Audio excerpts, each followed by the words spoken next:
I hope my mother sues me again. My phone buzzed at 11:47 p.m. on a Tuesday, and I knew it was her before I even looked at the screen. Mom only called this late when she wanted something, usually money, sometimes just to remind me what a disappointment I was. I'd been no contact for 8 months, ever since Judge Morrison threw out her ridiculous lawsuit and ordered her to pay my legal fees. But apparently, radio silence wasn't enough to keep Patricia and Caldwell away from her favorite punching bag.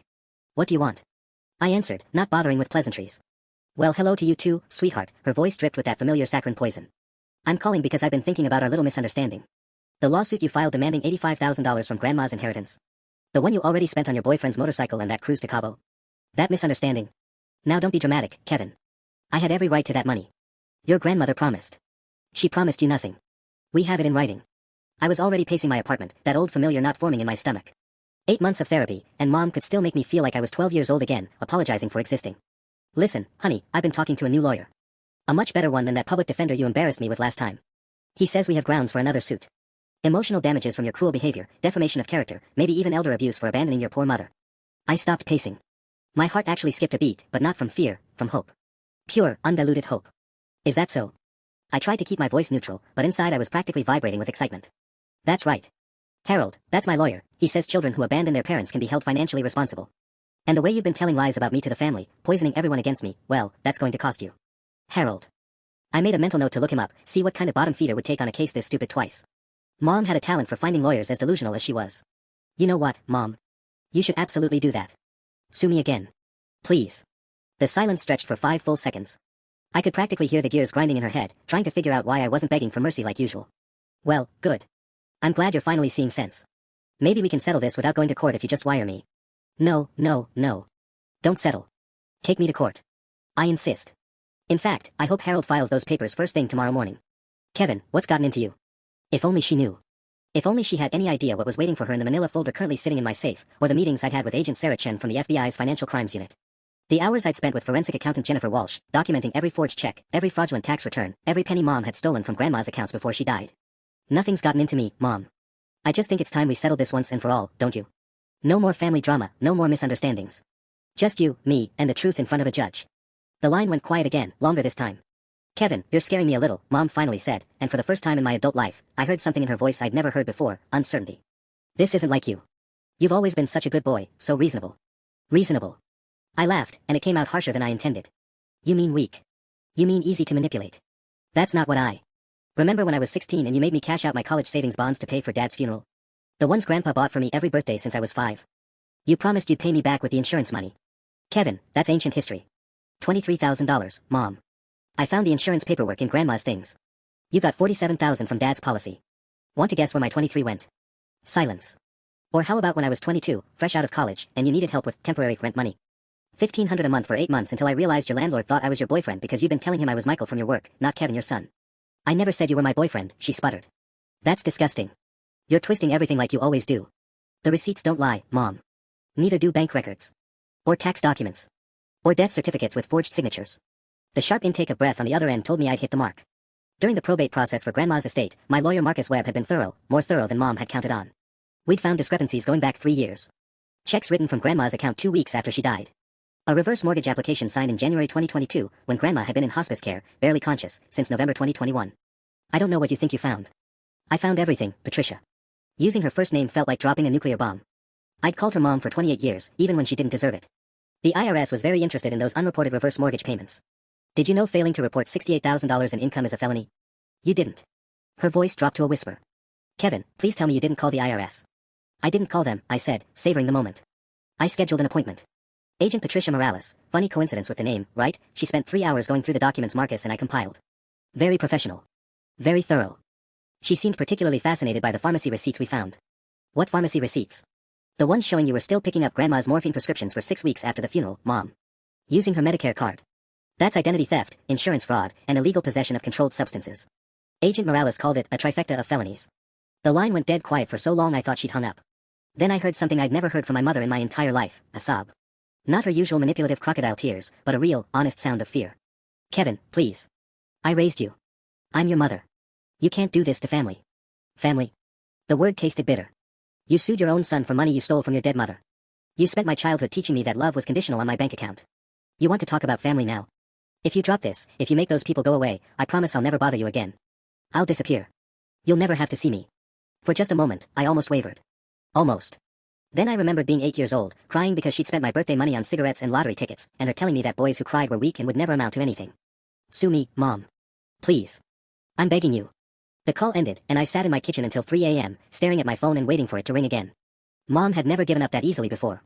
In the past, my refusal to cave would trigger a marathon guilt session, calls every 20 minutes, voicemails ranging from tearful apologies to screaming accusations, sometimes lasting until sunrise. But tonight? Nothing. That should have been my first warning sign. I woke up Thursday morning to 17 missed calls, but none from Mom. They were from my cousin Rachel in Phoenix, my uncle David in Seattle, and a number I didn't recognize with a Chicago area code. My stomach dropped as I scrolled through the voicemails. Kevin, it's Rachel. Call me back as soon as you get this. Mom got a really weird call from Aunt Patricia last night and I need to talk to you. Kevin, this is your Uncle David. Your mother called here at 2 a.m. crying about FBI agents and lawsuits. What the hell is going on?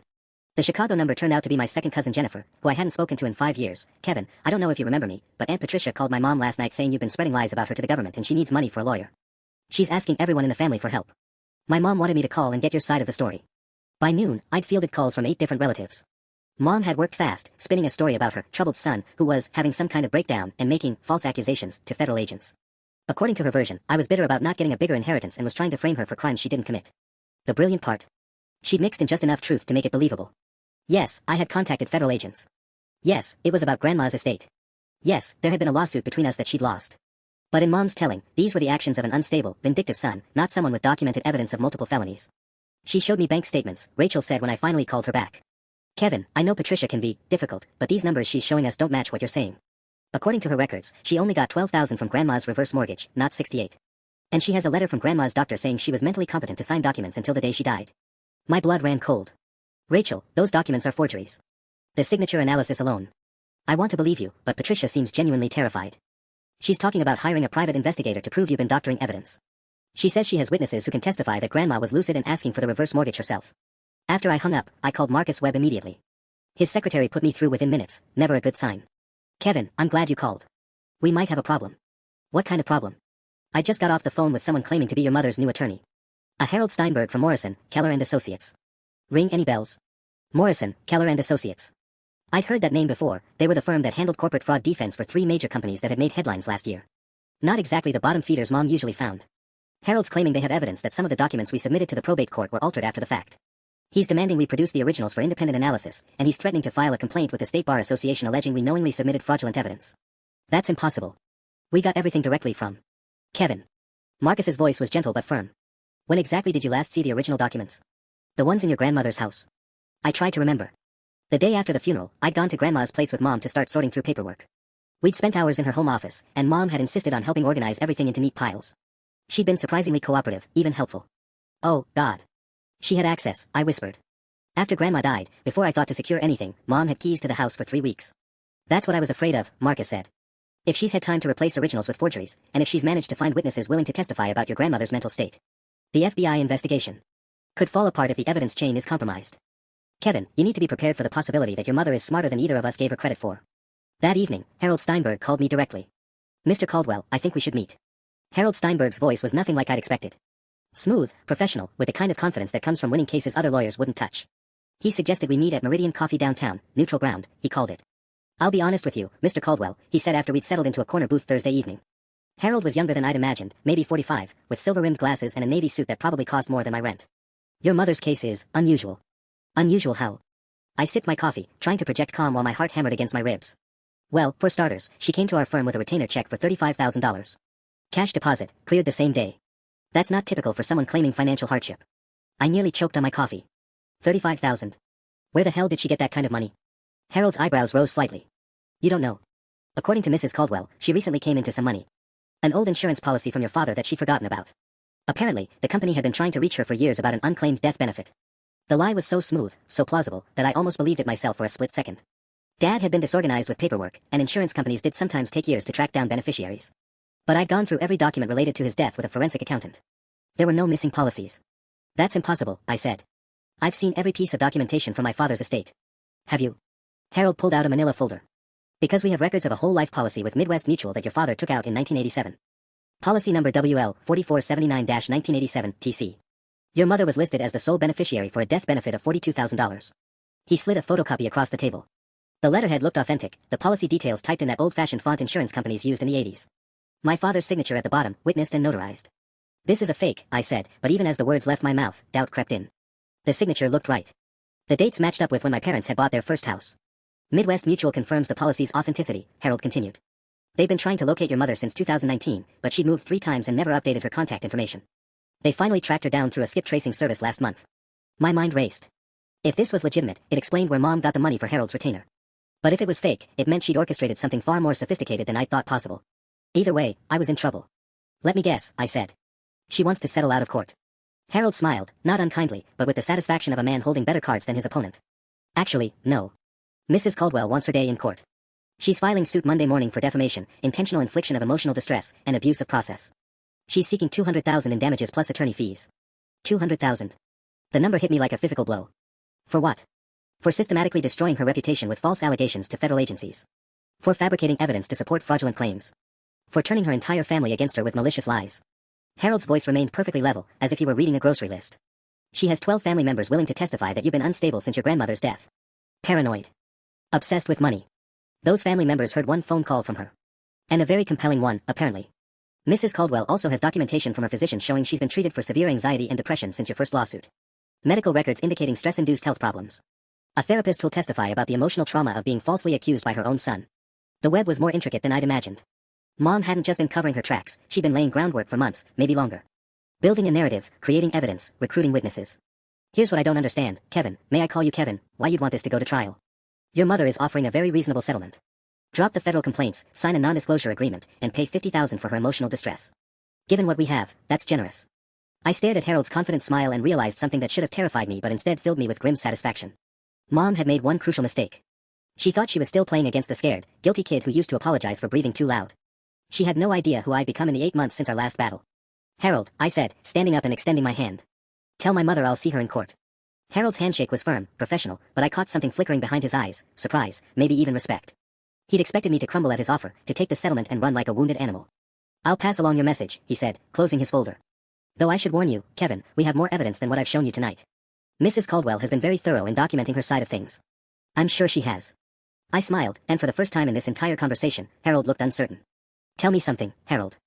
How much did you actually verify about that insurance policy before taking her money? I'm not sure what you mean. Did you call Midwest Mutual directly? Speak to an actual claims representative? Or did you just accept the documentation my mother provided? Harold's pause lasted a fraction too long. Mr. Caldwell, are you suggesting? I'm not suggesting anything. I'm asking a direct question about your due diligence process. I pulled out my phone and scrolled to a contact I'd saved 3 weeks ago. Because I have Agent Patricia Morales from the IRS on speed dial now, and she mentioned something interesting about insurance fraud being a favorite tactic among people who forge financial documents. Kevin, you're walking into dangerous territory here. If you're planning to make false accusations. The beautiful thing about federal investigations, Harold, is that they have resources we don't. Forensic document analysis, handwriting experts, database cross-referencing. When Agent Morales runs that policy number through the National Insurance Crime Bureau database, what do you think she'll find? Harold was packing up his folder now, but his movements had lost their earlier confidence. Mrs. Caldwell's documentation will stand up to scrutiny. Will it? I leaned forward. Because I spent 6 hours yesterday with Jennifer Walsh, the forensic accountant who worked Grandma's estate. She showed me something fascinating about modern forgery techniques. Did you know that most people don't realize insurance policies from the 1980s use specific security paper? Watermarks, embedded fibers, chemical reactive inks. Jennifer has equipment that can detect fakes within minutes. I think this conversation is over. Harold stood, straightening his expensive tie. One more thing, I called as he turned to leave. When you file those papers Monday morning, make sure you include the medical records from Mom's doctor and therapist. Discovery works both ways, and I'd hate for there to be any inconsistencies in her mental health timeline. Harold paused at the coffee shop door. What kind of inconsistencies? Well, according to the complaint you just outlined, Mom's been suffering severe anxiety and depression since our first lawsuit 8 months ago, right? Stress-induced health problems from my false accusations. That's correct. Interesting. I pulled out a second folder I'd kept in my lap throughout our entire conversation. Because I have credit card statements showing she charged $1,100 at Cascade Casino 2 weeks after our court date. Then there's the Facebook photos from her Cabo trip, you know, the one she took with money from Grandma's estate. She looks pretty happy for someone suffering from severe emotional distress. Harold's face went carefully blank. Oh, and the dating profile. I flipped to another page. Patricia, 61, looking for adventure and fun times on silversingless.com. Profile created 3 days after Judge Morrison dismissed her case. The bio mentions how she's finally free from family drama and ready to live her best life. Doesn't exactly scream traumatized victim, does it? How did you, Harold stopped himself, get access to her private information? I didn't. Mom posted half this stuff publicly on social media before she realized she needed to play the victim. The dating profile. Well, let's just say my cousin Rachel has been very helpful since she started having doubts about Mom's story. Harold walked back to our table, his lawyer mask slipping for the first time. What exactly are you proposing here, Kevin? I'm not proposing anything. I'm telling you what's going to happen. Monday morning, when you file that lawsuit, you're going to trigger the biggest legal shitstorm your client has ever seen. Because unlike last time, I'm not playing defense anymore. I stood up, leaving my own folder on the table. Those are copies. Feel free to review them with your client before you proceed. And Harold, you might want to consider whether Morrison, Keller and Associates really wants to be associated with insurance fraud, perjury, and filing false legal documents. I hear the state bar takes a dim view of that sort of thing. As I walked toward the door, Harold called out one last time. Kevin, what do you actually want from all this? I turned back, and for a moment, I let him see past the confident facade to the exhausted, angry son underneath. I want my mother to face consequences for once in her life. Real consequences. The kind she can't lie or manipulate her way out of. And if she goes to prison, then she goes to prison. The words hung in the air between us, heavy with years of accumulated rage and hurt. Harold nodded slowly, like he was finally beginning to understand what kind of war Patricia and Caldwell had started with her own son. I'll be in touch, he said quietly. I'm counting on it. I drove home in a fog, replaying every word of my conversation with Harold. Mom had been busier than I'd realized, not just covering her tracks, but actively building a counter-narrative. The insurance policy documentation bothered me most. If it was real, it undermined everything. If it was fake, it proved she was capable of sophisticated fraud I hadn't imagined. My phone rang as I pulled into my apartment complex. Marcus Webb. Kevin, we need to talk. Tonight. What happened? Just get to my office. And bring everything, every document, every photo, every piece of evidence you think you have about your mother. Marcus's law firm occupied the third floor of a converted Victorian downtown. At 9:30 p.m., the building was dark except for his corner office. I found him hunched over his desk, surrounded by stacks of papers and empty coffee cups. Tell me about your conversation with Steinberg, he said without looking up. I recounted the meeting, including Harold's insurance policy revelation and my own bluffs about the social media evidence. Marcus listened without interruption, occasionally making notes on a yellow legal pad. The insurance policy is real, he said when I finished. My stomach dropped. What? I spent 4 hours on the phone with Midwest Mutual. Policy WL 4479-1987 TC exists. Your father did take it out in 1987. Your mother was the beneficiary. They did pay out $42,000 last month. But that's impossible. We went through every document we could find, Marcus corrected. Kevin, your father kept that policy at his workplace. Payroll deduction, automatic payments. When he died, the company's HR department was supposed to notify Midwest Mutual, but they filed it wrong. Listed him as retired instead of deceased. The insurance company had no idea he was dead until they ran a Social Security Death Index cross-check last year. I slumped into the chair across from his desk. So she's telling the truth about the money. About that money, yes. But here's the interesting part. I also spent 2 hours with Jennifer Walsh going through the documents your mother had access to after your grandmother died. We found something. Marcus pulled out a manila envelope. Remember your grandmother's address book? The little red one she kept by her kitchen phone. Of course. Mom helped me look through it for people to notify about the funeral. Did you notice she tore out a page? He handed me photocopies of 2 pages. The left page showed entries for Methodist Church and Miller, Janet, neighbor. The right page started with Peterson, Dr. Allen, and continued through the P's. But there was a clean tear between them. What was on the missing page? That's what Jennifer and I wondered. So we got creative. Marcus pulled out another sheet. UV light analysis of the page underneath revealed indentations from your grandmother's handwriting. She pressed hard with her pen, old-school cursive, very deep impressions. The enhanced image showed faint but readable text, Midwest Mutual Insurance, Tommy's policy, 555-0847, claim #WL4479. Your grandmother knew about the policy, Marcus continued. She had the claim number, the phone number, everything your mother needed to collect. But here's the kicker, look at the date stamp. At the bottom of the page, in Grandma's shaky handwriting, called March 15th, 22, Patricia Handling. March 15th was 2 weeks before Grandma died, I said slowly. Right. Your mother didn't forget about this policy and get lucky when the insurance company tracked her down. She knew about it before your grandmother passed, but waited to file the claim until she needed clean money for legal fees. The implications hit me like a freight train. She let me think she was broke. During the first lawsuit, she claimed poverty, said she couldn't afford a decent lawyer. While sitting on a $42,000 insurance claim she could have filed at any time. Marcus leaned back in his chair. But Kevin, there's something else. Something bigger. He pulled out a thick folder I hadn't seen before.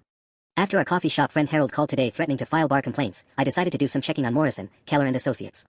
Specifically, I wanted to know how a woman who supposedly couldn't afford basic legal representation suddenly retained one of the most expensive fraud defense firms in the state. And Morrison, Keller doesn't take cases under $100,000 retainer. Harold lied about the $35,000. I called around, discreetly, and found out your mother put down $75,000 to get them interested, plus guaranteed another $50,000 when they file suit. Jesus. One insurance policy wouldn't cover that. Exactly. So where's the rest coming from? Marcus slid another document across the desk. I had Jennifer run a comprehensive asset search on your mother. Bank accounts, credit reports, property records, business filings. Want to guess what she found? The document showed a web of financial activity I'd never suspected. 3 different bank accounts opened in the past year. A business license for Caldwell Estate Services, LLC, filed 6 months ago. And most shocking of all, a cash deposit of $93,000 into a new savings account just 2 weeks after Grandma's funeral. Estate services. I whispered. Your mother has been liquidating your grandmother's belongings systematically. Not just the big stuff we knew about, the furniture, the jewelry. Everything. She sold your grandmother's coin collection to a dealer in Portland for $18,000. The antique china set went to an estate buyer for $12,000. Even small things, first edition books, vintage linens, your grandfather's tools. I stared at the numbers, adding them up in my head. But the estate inventory listed items that were already gone. Kevin, I think your mother started cleaning out your grandmother's house months before she died. Maybe even years. A few pieces at a time, small enough that a sick, elderly woman might not notice right away. That's theft. Grand theft, actually. But here's the beautiful part, she's about to hand us proof of all of it. Marcus smiled for the first time all evening. Because when Harold files that lawsuit Monday morning, they'll have to disclose how she's funding her legal fees. Court rules require disclosure of litigation financing sources. Your mother will have to account for every penny, under oath, in a sworn financial affidavit. I felt something shift in my chest, like puzzle pieces finally clicking into place. She's walking into a trap. The biggest trap of her life. Because once she swears under oath that this money came from legitimate sources, any evidence to the contrary becomes perjury. And perjury in a federal investigation, which is what the IRS case technically is now, carries a mandatory minimum sentence. Marcus stood up and walked to his window, looking out at the dark street below. Kevin, I need to ask you something, and I need you to think carefully before you answer. Okay. Are you prepared for your mother to go to federal prison? Not county jail, not probation, actual prison, for years. I thought about 8-year-old me, crying over birthday money spent on cigarettes. 16-year-old me, watching my college fund disappear. 28-year-old me, finally understanding that my mother had been systematically stealing from her own dying mother while pretending to care for her. Yes, I said. I'm prepared for that. Marcus nodded and returned to his desk. Then let's get ready for war. The next 72 hours passed in a blur of preparation that felt like loading ammunition for a battle I'd been training for my entire life. Marcus had me camped out in his conference room from dawn to dusk, organizing evidence into what he called kill folders, comprehensive packets designed to demolish every lie Mom might tell under oath. Saturday morning brought an unexpected ally. My phone buzzed at 7:23 a.m. with a text from an unknown number. This is Janet Miller, your grandmother's neighbor. We need to talk. Meet me at Sunrise Diner on Maple Street at 9 a.m. Come alone. Janet Miller. I remembered her from Grandma's funeral, a sharp-eyed woman in her 70s who'd lived next door for 30 years. She'd approached me after the service, squeezed my hand, and said something cryptic about keeping an eye on things that I hadn't understood at the time. I found her in a corner booth, nursing coffee and studying me with the intensity of a hawk evaluating prey. Janet was smaller than I remembered, but her presence filled the space around her with an energy that made me sit up straighter. Your mother made a mistake, she said without preamble. Last Tuesday night, she came back to Dorothy's house. Thought nobody would notice at 2 a.m., but I don't sleep much anymore. My coffee cup froze halfway to my lips. She went back to Grandma's house. Had keys, bold as brass. Spent 4 hours in there with a flashlight, loading boxes into that boyfriend's pickup truck. Ray something, the one with the motorcycle your grandmother's money paid for. Janet's eyes narrowed. I took pictures. She slid her iPhone across the table. The photos were grainy but clear enough, Mom's car in Grandma's driveway, timestamp showing 2:17 a.m. A second photo showed a figure matching Mom's height and build carrying boxes from the house. A third captured the license plate of a red pickup truck. The house was supposed to be empty, I said, mostly to myself. Estate sale company cleared everything out 6 months ago. Everything visible, Janet corrected. But Dorothy had hiding spots Patricia didn't know about. Your grandmother was sharper than people gave her credit for, especially toward the end. She knew someone was stealing from her. The words hit me like ice water. She knew. Dorothy started hiding things after she caught Patricia going through her jewelry box last Christmas. Important papers, cash, anything valuable that wasn't nailed down. She asked me to be a witness when she moved her will and insurance documents to a safety deposit box your mother didn't know existed. My mind raced. Janet, did you tell anyone about this safety deposit box? Just you, right now. Dorothy made me promise to wait until after the legal trouble started. Said Patricia would show her true colors eventually and you'd need ammunition when she did. Janet pulled out a small key attached to a chain. First National Bank, box 847. Dorothy wanted you to have this when the time was right. What's in there? Insurance policies Patricia never found. The real medical records from Dorothy's last months, not the doctored ones showing she was mentally competent to sign documents. And something else Dorothy called her insurance policy against Patricia's lies. I stared at the key, understanding that my grandmother had been playing a longer game than any of us realized. Even facing death, she'd been protecting me from Mom's final betrayal. There's more, Janet continued. I've been documenting Patricia's visits for 2 years. Dates, times, what she carried out each trip. Your grandmother asked me to keep records because she was forgetting things and wanted proof of what was happening to her belongings. She handed me a composition notebook, the kind kids use for school. Page after page of meticulous entries in Janet's careful handwriting. March 15, 2022, Patricia took china cabinet, said Dorothy agreed to let her borrow it. Dorothy asked me later why her mother's dishes were gone. Janet, why didn't you call the police? Dorothy made me promise not to interfere while she was alive. Said it would only make Patricia desperate and dangerous. But she also made me promise to help you when Patricia came after you legally. Janet's smile was razor sharp. Looks like it's time to keep that second promise. I drove straight to Marcus's office, the safety deposit box key burning a hole in my pocket. We spent the rest of Saturday afternoon at First National Bank, opening a box that contained the final pieces of my mother's destruction. The real insurance policy documents showed Dad had actually taken out 2 policies, not 1. The second policy, for $68,000, listed me as the sole beneficiary. Money Mom had never mentioned when she claimed poverty during our first lawsuit. But it was Grandma's final letter that broke my heart and hardened my resolve completely. Written in her shaking handwriting just weeks before she died, it started simply, "My dearest Kevin, if you're reading this, it means Patricia has finally shown you who she really is." The letter detailed years of manipulation and theft I'd never suspected. How Mom had convinced Grandma to sign documents she claimed were just updates to her will, but were actually reverse mortgage applications. How she'd gradually isolated Grandma from friends and other family members by claiming they were only after her money. How she'd slowly emptied Grandma's savings account with forged checks while promising to handle all the financial stress so Grandma could just focus on getting better. The most damning revelation came at the end. I've been hiding money and documents because I finally understand that Patricia will take everything if I don't stop her. She thinks I'm too sick and confused to notice, but I see exactly what she's doing. I'm leaving you evidence because you're the only one pure enough to use it properly. Make her face consequences, Kevin. Don't let her destroy anyone else the way she destroyed your father and me. Monday morning arrived with Harold Steinberg filing his lawsuit exactly as promised, $200,000 in damages, 12 family members ready to testify about my unstable behavior, medical records supporting Mom's emotional distress claims. What Harold didn't know was that Marcus had spent Sunday evening filing our countersuit. $500,000 in damages for systematic theft of estate assets. Fraud, forgery, elder abuse, and intentional infliction of emotional distress. 27 exhibits of evidence, including Janet Miller's notebook, the hidden insurance policies, and Grandma's final letter. By Tuesday afternoon, Harold Steinberg called requesting an emergency meeting. "Your client fucked up," Marcus told me as we prepared for what would be our final negotiation. "She backed herself into a corner, and now she's about to find out what happens when the prey fights back." I straightened my tie and checked my watch. Time to finish what Patricia and Caldwell had started. Harold Steinberg looked like he'd aged 5 years since our coffee shop meeting. His expensive suit was wrinkled, his silver-rimmed glasses sat crooked on his nose, and the confidence that had radiated from him just days earlier had evaporated completely. He sat across from Marcus and me in the same conference room where we'd spent the weekend preparing for war, but now the power dynamic had shifted so dramatically that I almost felt sorry for him. Almost. "Let's cut to the chase," Harold said, opening a thin folder with shaking hands. "Mrs. Caldwell wants to withdraw her lawsuit." "I'm sure she does," Marcus replied smoothly. "Unfortunately, that's not how this works anymore. See, the moment your client filed her complaint alleging that my client fabricated evidence and made false statements to federal agencies, she opened a door she can't close." "What do you mean?" Marcus slid a document across the table. "That's a copy of the motion we filed this morning requesting expedited discovery.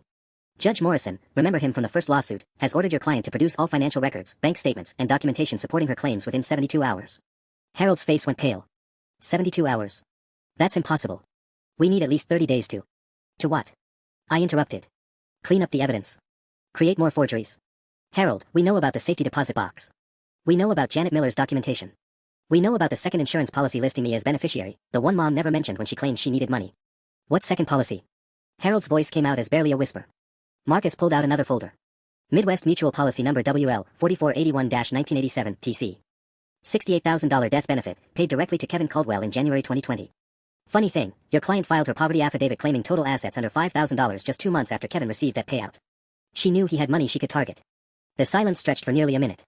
I watched Harold's lawyer mask completely disintegrate as he realized the scope of what he'd walked into. Morrison, Keller and Associates specialized in defending white-collar criminals, but they didn't usually represent them unknowingly. "Harold," I said gently, "how much did you actually verify before taking Mom's money?" We performed standard due diligence." "Did you?"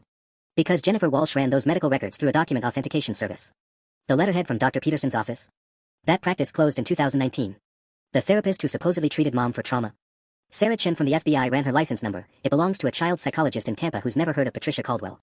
Harold was frantically taking notes now, his pen scratching across legal pad pages. "Kevin, if we can reach some kind of arrangement." "No arrangements." My voice came out harder than I'd intended. "Harold, my mother spent my entire childhood teaching me that family loyalty meant accepting abuse. That love was conditional on my willingness to be her victim. She stole from her dying mother while pretending to care for her.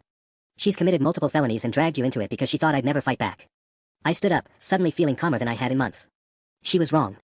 Marcus pulled out one final document. "Harold, that's a copy of the amended complaint we're filing this afternoon.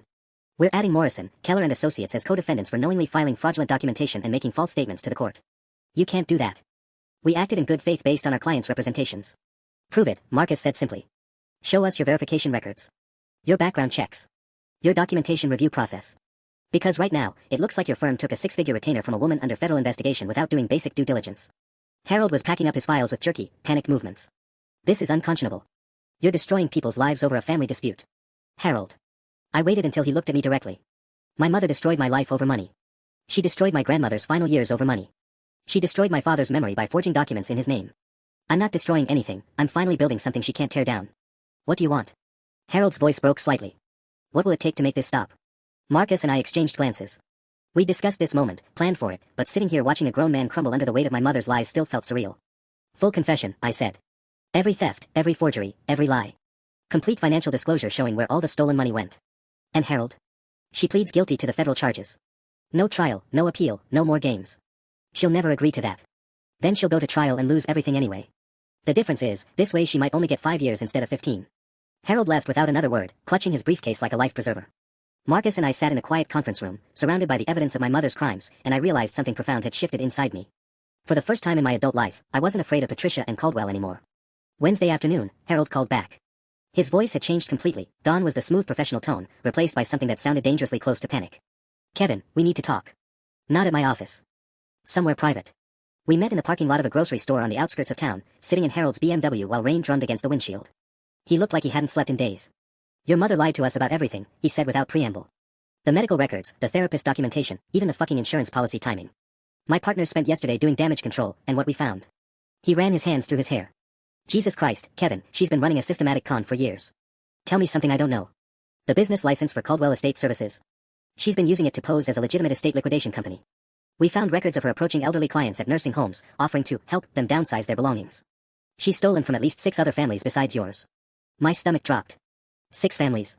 Maybe more. The FBI agent, Chen, she contacted our firm this morning with a warrant for all our files related to your mother's case. Apparently, your complaint triggered a broader investigation into elder fraud in the region. Your mother isn't just a thief, Kevin. She's part of something bigger. Harold pulled out a manila envelope with shaking hands. These are copies of everything we had before the FBI seized our files. Bank records showing deposits from multiple estate sales that were never reported to probate courts. Forged powers of attorney from elderly clients. A whole fucking network of fraud. I flipped through the documents, seeing my mother's crimes multiplied across dozens of pages. Names I didn't recognize, families she destroyed while I thought her theft was limited to Grandma's estate. How long have you known? I asked. We started having doubts Tuesday night when the medical records didn't check out. By Wednesday morning, my senior partner was ready to withdraw from the case entirely. But then Agent Chen showed up with that warrant, and we realized we weren't just representing a difficult client, we were accessories to federal crimes. Harold's phone buzzed. He glanced at it and went even paler. She's been calling all morning. 23 missed calls since midnight. The last voicemail. He played it on speaker. My mother's voice filled the car, high-pitched and frantic. Harold, you have to fix this. The FBI was at my apartment. They took my computers, my files, everything. Kevin's destroyed my whole life over money that should have been mine anyway. You promised you could make this go away. I paid you good money to make this go away. The recording continued for another 2 minutes, Mom alternating between threats, bribes, and increasingly unhinged accusations about conspiracies against her. At one point, she claimed the FBI agents were probably Kevin's friends from college and that the whole investigation was fabricated. She's completely detached from reality, Harold said when the voicemail ended. Kevin, I've defended embezzlers, tax cheats, even organized crime figures.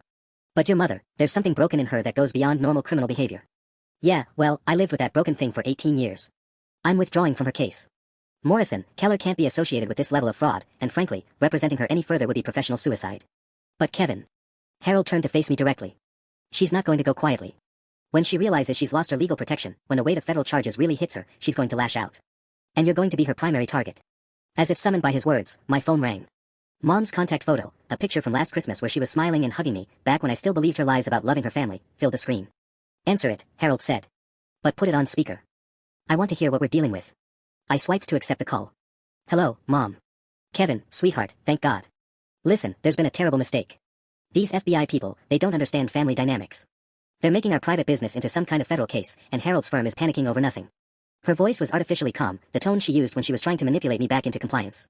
But underneath it, I could hear something new, real fear. Mom, it's over.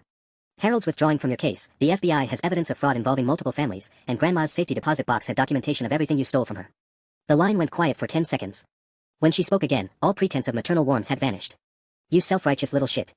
After everything I sacrificed for you, this is how you repay me. I should have left you in foster care where you belonged. There it is, I said calmly. The real Patricia Caldwell. The real Patricia Caldwell is about to teach you what happens when you betray family. You think the FBI scares me? You think prison scares me? I've got nothing left to lose now, Kevin, and that makes me very, very dangerous. The call ended, and Harold and I sat in heavy silence as the rain continued falling around us. Kevin, Harold said finally, I think you should call Agent Chen. Tonight. I called Agent Chen from my apartment that evening, Harold's warning about Mom's desperation echoing in my head. Chen's voice was crisp and professional, but I caught an undertone of urgency that made my stomach clench. Mr. Caldwell, I'm glad you called. We need to meet tomorrow morning. There have been developments in your mother's case that require immediate attention. What kind of developments? The kind we discuss in person. Federal Building, 9th floor, 8 a.m. sharp. And Kevin, don't go home tonight. Stay somewhere your mother wouldn't think to look. The line went dead, leaving me staring at my phone in the growing darkness of my living room. Don't go home tonight. The implications hit me like ice water. Mom wasn't just facing legal consequences anymore. She was actively dangerous. I grabbed a duffel bag and threw in enough clothes for a week, my hands shaking as I packed.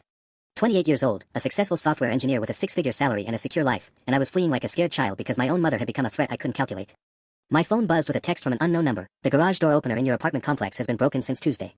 Building manager says someone ripped the wiring out. Thought you should know. Janet Miller. The message made no sense until I remembered. Mom had a spare key to my apartment from when I traveled for work last year. I'd never asked for it back. And the parking garage, if someone disabled the door, they could wait inside for residents to come home, hidden from street view. I was grabbing my laptop when another text arrived, this one from Mom's phone. We need to have a real conversation, Kevin. Face to face. Like adults. I'm parked outside your building and I'm not leaving until you come down and talk to me. My blood turned to ice. I crept to my living room window and peered through the blinds. There, parked directly across from the main entrance, sat Mom's silver Honda Accord. Even from the third floor, I could see her silhouette in the driver's seat, motionless as a predator waiting for prey. The rational part of my brain screamed at me to call the police, but what would I tell them? That my mother wanted to talk to me. That wasn't illegal, and given her skill at manipulation, she'd probably convince any responding officer that I was the unstable one having a breakdown over family drama. My phone rang. Mom's number. I can see your lights are on, sweetheart. Don't make this harder than it needs to be. Mom, you need to leave. We can talk tomorrow through lawyers.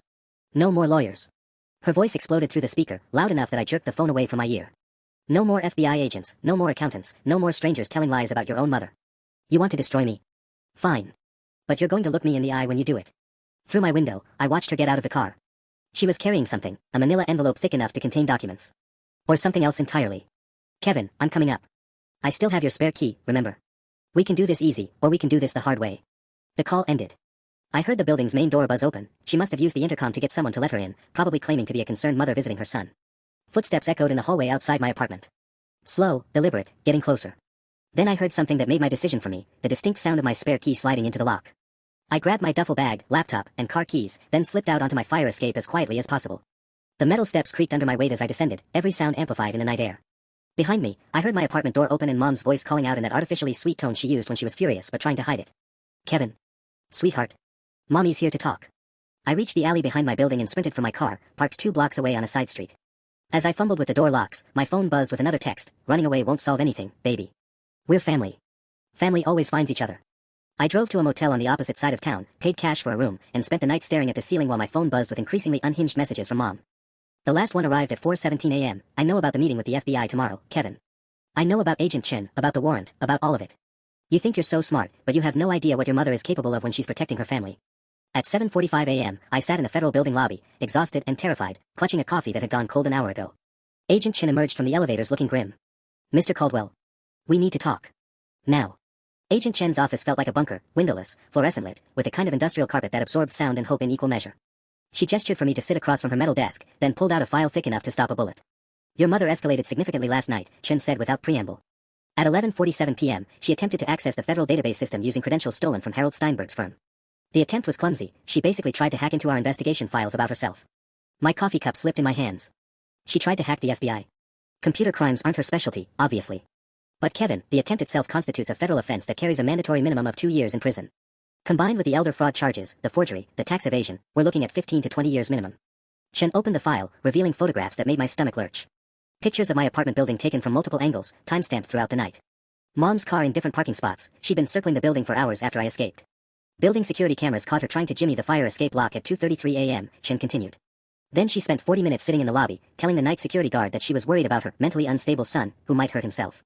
She tried to get them to do a wellness check. Jesus Christ. It gets worse. Chen flipped to another page. At 4:15 a.m., she called the Portland Police Department claiming you'd sent her suicidal text messages and were planning to harm yourself. 2 officers responded to your apartment. Found it empty, obviously, but your mother convinced them to file a missing person report. The room felt like it was spinning. She's trying to make me look unstable. She's trying to control the narrative, yes. But here's what she doesn't know. We've been monitoring her communications since Tuesday. Phone calls, text messages, internet activity. Everything she's doing is being documented as evidence of witness intimidation and obstruction of justice. Chen pulled out a transcript that looked like it had been printed minutes earlier. This is from a phone call she made to your cousin Rachel at 6:22 this morning. I read the highlighted sections with growing horror. Patricia Caldwell, Rachel, honey, Kevin's having some kind of breakdown. He's making up stories about the FBI investigating me, claiming I stole money from Grandma. The poor boy needs professional help, but he won't listen to reason. Rachel Morrison, and Patricia, Kevin seemed pretty coherent when I talked to him last week. Patricia Caldwell, that's how these mental episodes work, sweetie. Paranoid delusions can sound very convincing. I'm worried he might hurt himself, or worse, hurt someone else. Has he contacted you recently? Said anything threatening? She's poisoning the entire family against you, Chen said as I finished reading. But she's also creating a paper trail of her own obstruction efforts. Every lie she tells makes our case stronger. I set down the transcript with shaking hands.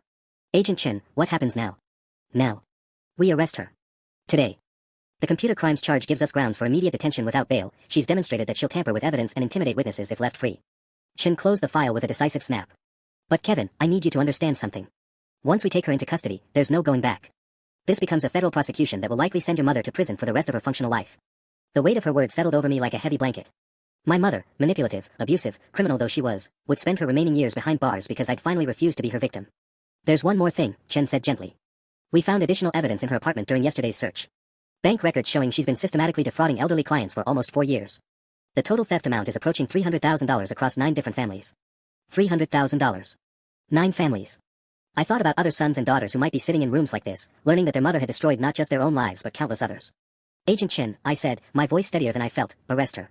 The arrest happened at 2:47 p.m. outside the Starbucks on 5th Street, where Mom had apparently been camping out since morning, calling every relative she could think of to spread her "Kevin is having a mental breakdown" narrative.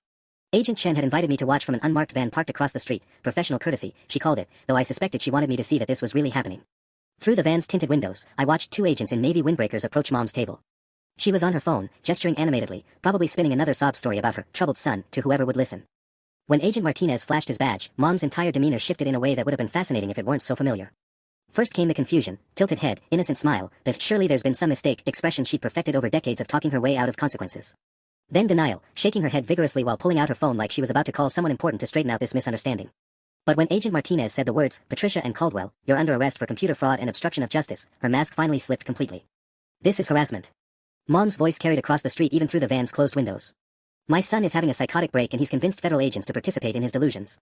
I want to speak to your supervisor immediately. Other Starbucks customers were pulling out phones now, recording what looked like a middle-aged woman being manhandled by government thugs. Mom knew exactly how this would play on social media, another weapon in her arsenal of manipulation. Kevin's been making false reports because he's angry about his inheritance, she continued, playing to her growing audience. He's mentally unstable and needs help, not enablement from federal agents who should know better. Agent Chen turned to me in the van.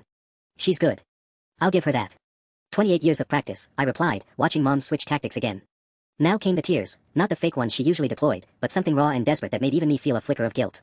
Please, I'm all the family that boy has left, she sobbed as Agent Martinez guided her toward their vehicle. If you take me away, Kevin will have nobody. He needs his mother, even if he doesn't understand that right now. The crowd was murmuring sympathetically now, and I could see people starting to film the agents instead of Mom. She was managing to flip the narrative even while being arrested for federal crimes. My phone buzzed with a text from Rachel. Kevin, there are videos on Facebook of Mom being arrested. What the hell is happening? She says you called the FBI with lies about her because you wanted Grandma's money. Please tell me this isn't true. Then another from Uncle David, just saw the news about Patricia. Kevin, I don't know what kind of family dispute this started as, but getting federal agents involved seems extreme. Your mother is devastated. And another from my second cousin Jennifer. Kevin, the video of Aunt Patricia being arrested is all over social media. She looked terrified. Are you sure about whatever you've accused her of? She's still winning, I said to Agent Chen as Mom disappeared into the back of the federal vehicle. Even in handcuffs, she's still managing to make me look like the villain. Agent Chen's phone rang before she could respond. She answered with a curt, Chen here, then her eyebrows shot up. Are you certain? When? Jesus Christ. We'll be right there. She ended the call and turned to me with an expression I couldn't read. Kevin, we have a problem. Your mother's apartment was broken into sometime between when we searched it yesterday and this morning. Someone took specific files, the ones related to her other elderly victims. My blood ran cold. Someone else is involved in this. Either that, Agent Chen said grimly, or your mother had a contingency plan we didn't see coming. The contingency plan revealed itself 3 hours after Mom's arrest, when my phone started ringing with calls from numbers I didn't recognize. The first one came from a woman named Sandra Chen, not Agent Chen, a different Chen entirely. Is this Kevin Caldwell? Her voice was shaky, elderly. I got your number from Patricia. She said if anything ever happened to her, I should call you about the money she's been keeping safe for me. My stomach dropped. Ma'am, I think there's been a misunderstanding. Patricia's been helping me manage my late husband's estate for 6 months now. She has $42,000 of mine that she's been investing. But I just saw on the news that she was arrested, and I'm scared I'll never see my money again. I closed my eyes, feeling sick. Mrs. Chen, I think you need to call the FBI. Agent Sarah Chen at the federal building. Patricia, my mother, she's been stealing from people. Stealing. The woman's voice cracked. But she showed me all the investment paperwork. She's been giving me monthly reports. Just last week she said my portfolio was up 8%. Another call came in while I was still talking to Sandra Chen. Then another. By evening, I'd spoken to 7 different elderly victims, all with the same story. Mom had approached them through her fake Caldwell Estate Services business, offered to help them maximize their assets, then systematically drained their accounts while providing fraudulent investment reports. The brilliant part was her exit strategy. She'd given each victim my phone number, telling them I was her business partner, who would take care of everything if she was ever unavailable. Now, with her in federal custody, I was fielding calls from terrified senior citizens who thought I was part of the scam. Mr. Caldwell, said the seventh caller, an 83-year-old named Robert Martinez. Patricia said you were the one who actually managed the investments. I need my money back. My wife needs surgery and we liquidated everything to invest with your company. Sir, there is no company. There never was. My mother was stealing from you. The silence stretched for 30 seconds. When Robert spoke again, his voice was barely a whisper. $58,000. Our entire retirement savings. She said it was safe. I spent 2 hours on the phone with Agent Chin that night, providing contact information for all the victims who'd called me. Each name she added to her list made my chest tighten with a guilt I knew was irrational but couldn't shake. Kevin, you need to understand something, Agent Chin said as we finished cataloging the damage. Your mother didn't just steal money from these people. She stole their futures. Robert Martinez. His wife's surgery has been postponed indefinitely because they can't afford it now. Sandra Chin is facing eviction because she spent her social security payments thinking your mother's investments were covering her living expenses. How many more are there? We're still counting. But based on the bank records we seized, we think the total victim count is somewhere around 15 families. Total theft approaching $500,000. $500,000. The number was so large it felt abstract, but each victim who'd called me had made it horrifically real. These weren't numbers on a spreadsheet, they were people whose trust my mother had weaponized against them. There's something else, Agent Chin continued. The break-in at your mother's apartment. We found out who did it. She gave keys and detailed instructions to her boyfriend, Ray Morrison. He's been cleaning up evidence trails for weeks, probably preparing for this exact scenario. So Mom's been planning her arrest. She's been planning her escape. Kevin, we issued a warrant for Ray Morrison 2 hours ago, but he's disappeared. Cleaned out his apartment, ditched his motorcycle, even abandoned his job at the auto shop. Your mother orchestrated a coordinated evidence destruction operation while making you think she was just having a breakdown. I stared at my phone, understanding finally that I'd been playing checkers while Mom was playing chess. Even now, sitting in a federal detention cell, she was 3 moves ahead of everyone who thought they'd caught her. Agent Chen, I said quietly, what happens if you can't recover the money? Then 15 families lose everything because they trusted the wrong person. Her voice was flat, professional, but I caught the edge of real anger underneath. And your mother probably walks away with the lightest sentence possible, because that's how the system works when the evidence disappears. The morning of Mom's arraignment, I woke up in my hotel room to 17 missed calls from Harold Steinberg. His voicemails progressed from professional concern to barely controlled panic over the span of 3 hours. Kevin, call me immediately. Your mother's boyfriend contacted my office at 2 a.m. claiming he has evidence that you fabricated the documents we used in court. Kevin, this is urgent. Ray Morrison says he has recordings of you admitting to forging your grandmother's signature. He wants to make a deal. Kevin, goddammit, call me back. Morrison's threatening to go to the media if we don't withdraw all charges by noon today.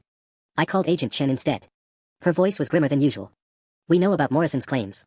He contacted 3 different news outlets this morning with what he says are audio recordings of you confessing to document forgery. Channel 7 is already running teasers for their evening broadcast, Son frames dying mother in inheritance dispute. My hands went numb. That's impossible. I never confessed to anything because I never forged anything. The recordings could be fabricated, edited, taken out of context. But Kevin, the damage is already happening. Morrison leaked your full name and photo to a Facebook group called Elder Abuse Awareness. They're calling you a sociopath who destroyed his own mother for money. I pulled up Facebook on my phone and immediately wished I hadn't. The post had been shared 847 times in 4 hours. Comments ranged from calling me a greedy narcissist to suggesting I belonged in prison alongside Mom. Someone had posted my work address. Another had shared what they claimed was my dating profile with the caption, "Ladies, avoid this psycho." There's more, Agent Chen continued. Morrison's claiming your mother never stole anything from the other elderly victims. He says she was legitimately managing their investments and you interfered with their accounts to make her look guilty. How is that even possible? Because your mother gave him power of attorney documents for all her victims. Real ones, properly notarized. If Morrison can prove those signatures are legitimate, it means the victims voluntarily gave your mother access to their money. The hotel room felt like it was tilting. You're saying she might actually be innocent. I'm saying she's smarter than we thought. Kevin, we need to meet. There are developments in this case that change everything. An hour later, I sat in Agent Chen's office staring at a stack of documents that systematically dismantled everything I thought I knew about my mother's crimes. Morrison hadn't just stolen evidence files, he'd replaced them with carefully crafted forgeries that told a completely different story. These power of attorney documents appear legitimate, Agent Chen said, sliding the papers across her desk. Professional notarization, proper witness signatures, even county filing stamps. If these are real, your mother had legal authority to manage these people's finances. But the victims said she approached them through a fake business. According to these business registration documents, Caldwell Estate Services was properly licensed with the state. Tax ID number, business insurance, even better Business Bureau accreditation. Morrison provided receipts showing your mother paid all required fees and taxes. I picked up one of the documents with shaking hands. It looked identical to the forgeries we'd identified, but something was different about the paper quality, the ink saturation. These felt more authentic than the originals. Agent Chen, what are you telling me? I'm telling you that either your mother is the most sophisticated con artist I've encountered in 15 years, or... She paused, studying my face carefully. Or someone in this case has been lying from the beginning. The implication hung in the air between us like a toxic cloud. My phone buzzed with a text from an unknown number. Kevin, this is Ray Morrison. We need to talk. Your mother isn't the only one with secrets. Meet me at Riverside Park, South Entrance, 3 p.m. today. Come alone, and bring the real documents from your grandmother's safety deposit box. The ones you've been hiding from the FBI. Agent Chen was reading over my shoulder. Kevin, what documents is he talking about? I have no idea. But even as I said it, doubt crept into my voice. The safety deposit box had contained more papers than I'd given to Marcus or Agent Chen. Personal letters, old photographs, documents I'd assumed were irrelevant to the legal case. Kevin. Agent Chen's voice was very quiet. I need you to be completely honest with me right now. Is there anything you haven't told us about your grandmother's estate? Any documents you kept back? I thought about Grandma's final letter, the one that had seemed so damning when I'd first read it. But now, trying to remember the exact wording, I realized something troubling. The letter had been remarkably vague about specific dates and amounts. More emotional than factual. Almost like, oh God, I whispered. What if I got it wrong? What if I'd been wrong about everything? The meeting with Ray Morrison shattered every assumption I'd built my case on. He sat across from me at a picnic table in Riverside Park, a weathered man in his 50s with grease-stained hands and tired eyes that held no malice, only pity. Your grandmother was already dead when Patricia started taking her money, he said quietly, sliding a manila envelope across the wooden table. But not the way you think. Inside were medical records I'd never seen before. Real ones, from Dr. Peterson's office before it closed. The dates made my blood run cold. Grandma had been diagnosed with severe dementia 18 months before I thought her decline had started. The woman I'd visited every Sunday, who'd seemed sharp and aware, had been living in a fog of confusion while Patricia managed every aspect of her care. The power of attorney was legitimate, Ray continued. Your grandmother signed it during a lucid moment, begging Patricia to handle her finances before she forgot everything. She was terrified of dying broke in a state facility. But the forged signatures. Were Patricia trying to make it look like your grandmother was competent longer than she actually was? Dorothy couldn't have signed her own name by the time Patricia started liquidating assets. Your mother was forging her signature to hide how bad the dementia had gotten. The truth hit me like a physical blow. She was protecting Grandma's dignity. And paying for private care that cost $8,000 a month out of her own pocket when the estate money ran out. Patricia worked double shifts at the diner, sold her own jewelry, even took out loans against her car to keep Dorothy in that nice facility instead of county care. Ray pulled out bank statements that told a story I'd completely misread. The money Patricia had stolen had gone directly to Grandma's care facility, her medications, private nurses for home visits. Even the reverse mortgage had been used to retrofit Grandma's house with safety equipment, grab bars, wheelchair ramps, medical alert systems. The insurance policy money she got after Dorothy died. Patricia was going to give it all to you. She'd already talked to a lawyer about setting up a transfer. But then you sued her, accused her of being a thief, and she got defensive. Started lying to protect herself because she thought you'd never believe the truth. My hands were shaking as I flipped through document after document that revealed the depth of my mistake. What about the elderly victims? The investment scam? Ray's laugh was bitter. There are no elderly victims, Kevin. Caldwell Estate Services was real, but Patricia only had one client, your grandmother. Those phone calls you got. Patricia coached people to call you, thinking if you heard how much victims trusted her, you might realize she wasn't the monster you'd made her out to be. Sandra Chin. Robert Martinez. Actors Patricia hired from a community theater group. She paid them $200 each to call you with sob stories, hoping you'd start questioning whether you'd gotten everything wrong. Ray shook his head sadly. Even facing federal charges, she was still trying to protect your relationship. The final document in the envelope was a letter in Patricia's handwriting, dated 3 weeks before her arrest. Kevin, if you're reading this, it means Ray had to show you the truth I couldn't say myself. I know you think I'm a thief and a liar, and maybe I am for not telling you how sick Grandma really was. But I couldn't bear to see you watch her disappear piece by piece like I did. I wanted you to remember her as the sharp, loving woman who raised us both. I'm sorry I let you hate me instead of telling you that everything I did was because I love you more than my own life. The money was never mine to keep, it was always meant for you. But first it had to save the woman who saved us both. Ray stood up, leaving me alone with the wreckage of my righteous anger. Your mother's arraignment is in 2 hours, Kevin. Agent Chen is expecting federal fraud charges that could send Patricia away for 20 years. For crimes that only existed in your imagination. I sat in that park until sunset, holding the letter and finally understanding the title I'd been living under all along. I'd hoped my mother would sue me again, not because I wanted justice, but because I wanted an excuse to destroy someone I'd been too afraid to love properly. But Patricia and Caldwell had never been my enemy. She'd just been an imperfect woman trying to protect her family the only way she knew how, even when it meant letting her son believe the worst about her. The next morning, I walked into federal court and asked Agent Chen to drop all charges. For the first time in 18 months, I was ready to have an honest conversation with my mother about the family we'd both been too broken to save before now. She sued me for my love, and I finally understood I'd been hoping she would win all along.